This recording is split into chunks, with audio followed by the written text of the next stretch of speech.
C'è Però... Zamanghista che ha recuperato, segnalo, è tornato rollabile, o comunque magari non dal primo minuto, però ha recuperato. Ed è un bel recupero per il Napoli. Dico 2-1 Inter. Marcatori? Sì. Marcatori: Thuram, Zielinski, ancora lui. E nel Napoli McTominay. 2-0 Inter, poi accorcia il Napoli. Mi piace. Bella chiamata.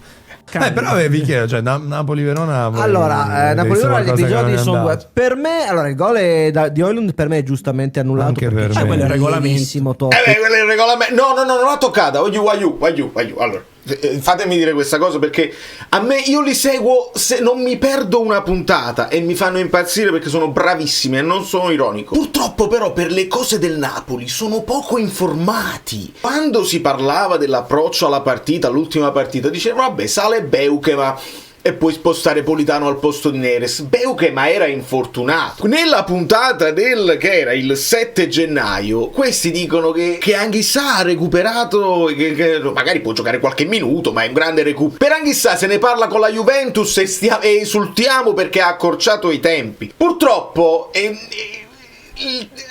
cronache di... cioè...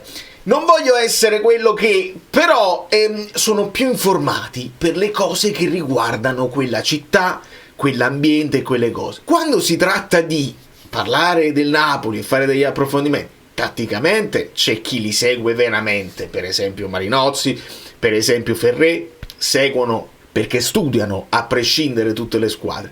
Gli altri mi sembrano un pochino, a volte sembra proprio che godono al contrario, ma questa è un'impressione mia, sicuramente sono io che faccio la vittima.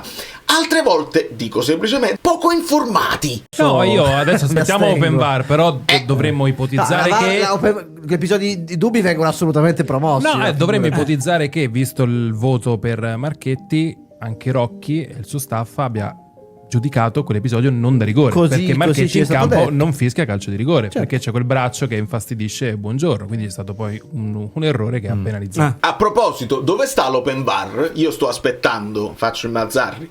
Open Bar? Fateci sentire quello che vi siete detti nelle segrete stanze, per uno sfizio mio.